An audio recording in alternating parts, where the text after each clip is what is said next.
Hi guys, Nymphadora here, and today I will be bringing you the first ever Girl Streamers OBS tutorial.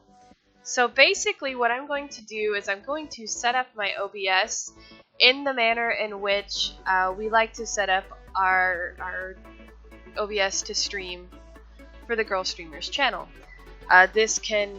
You can use this basic setup for your own personal channel as well, but this is how I specifically do it for Girl Streamers, just because we've had a lot of streamers lately ask us how we set our stuff up, so we figured it'd be easier just to make a tutorial.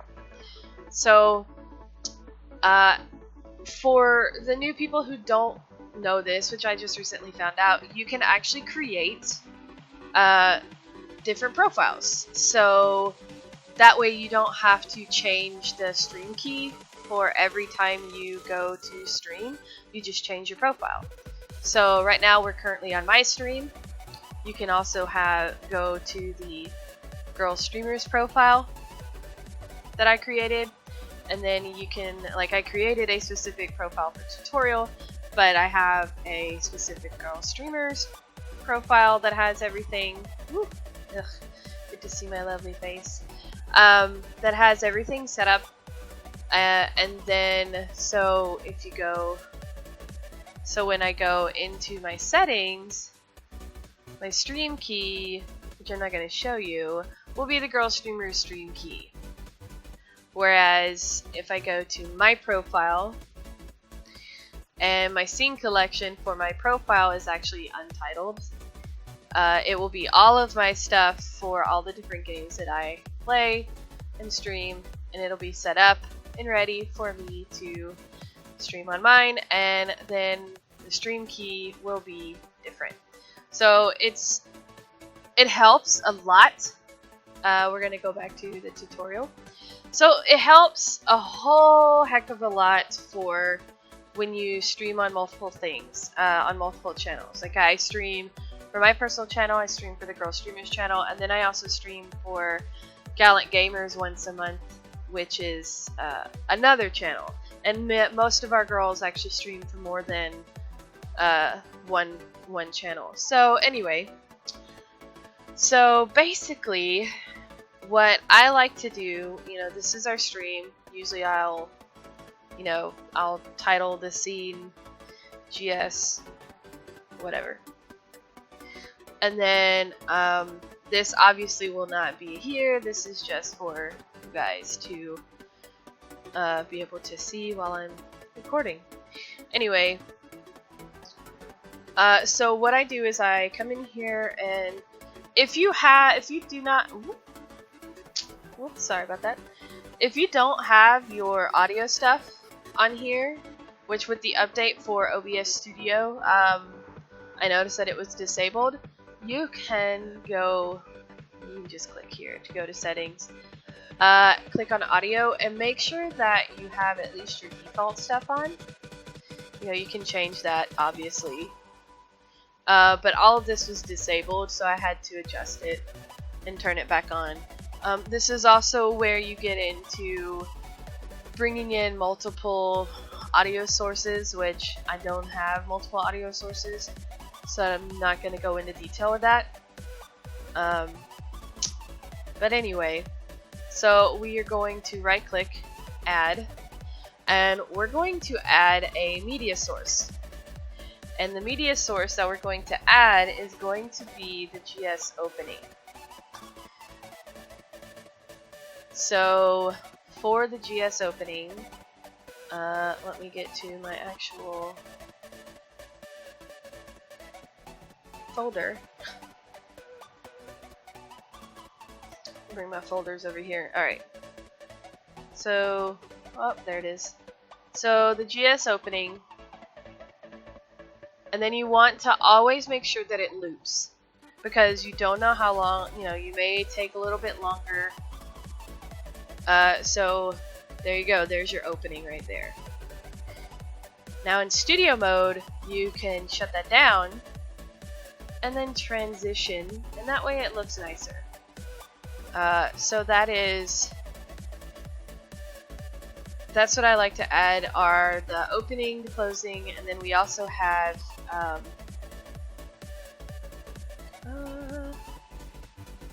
a be right back one now. Make sure to always loop it.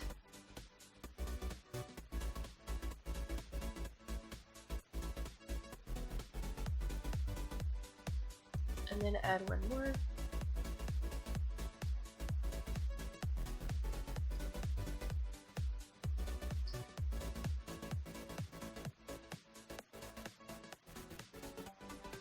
And loop it. Because I believe these media files are only a few seconds long.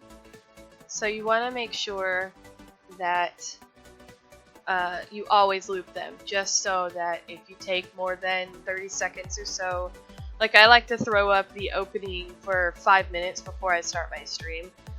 It's not a 5-minute video. So if you loop it, it'll keep going, and that way it won't.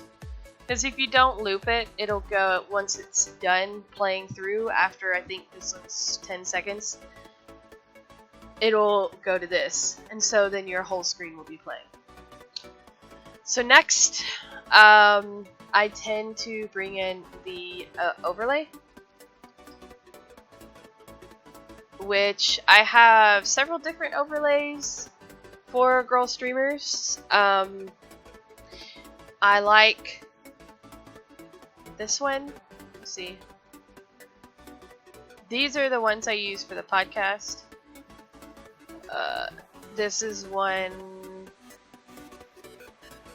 Like, here's one that Carice made for me before she made the actual. Here, that way you can see what it looks like. So this is not actually the webcam format that I have, so I actually like to use this one instead now. Overlay 2.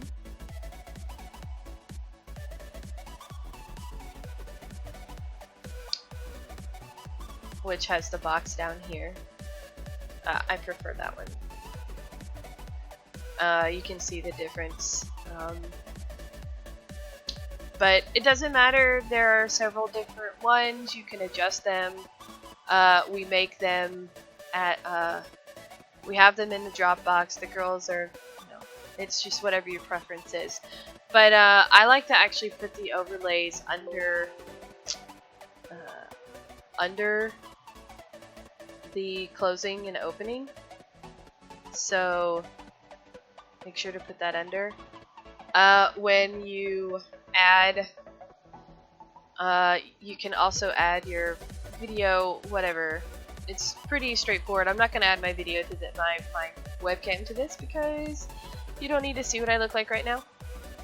So the next thing that we really like for you guys to add is going to be your browser source. If you do not have a browser, you have to download, you have to go to was it CLR browser? Yeah, you have to go to CLR browser source plugin, which I'll bring it over here so you can see.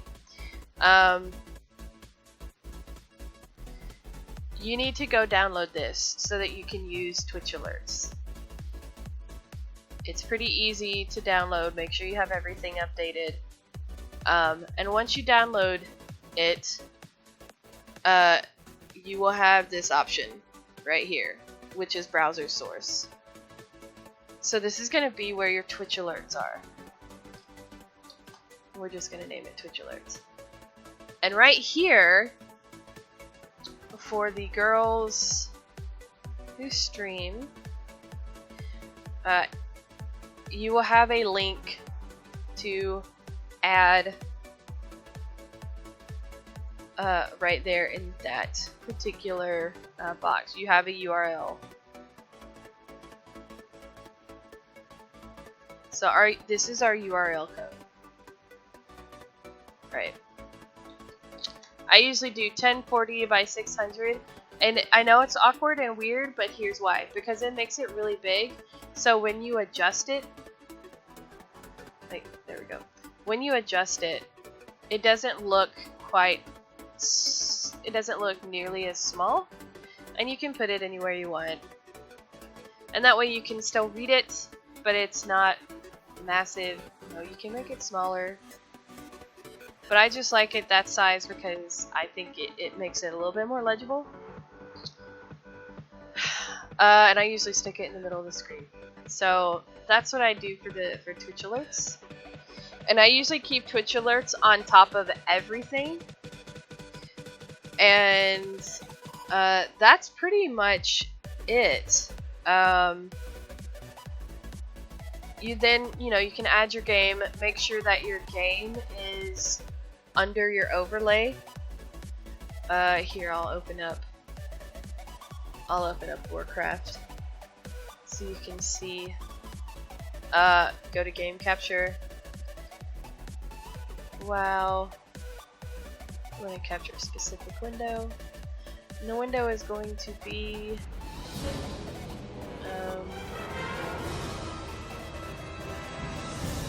World of Warcraft. Right, so you want to put this under your overlay. You don't want it on top of the overlay, or else it's going to cover it, obviously. So I usually put that down at the very bottom. Well, that's usually not there, but I put that down at the very bottom. That way I know that the game is underneath everything that it needs to be underneath. And we're going to back out of this so that you don't continue listening to that music. Anyway, so that is pretty much a short, quick video on how to do this. It's pretty simple, pretty straightforward. I hope you guys enjoyed it. And let us know if there's anything else that you want to see from us. Talk to you guys later.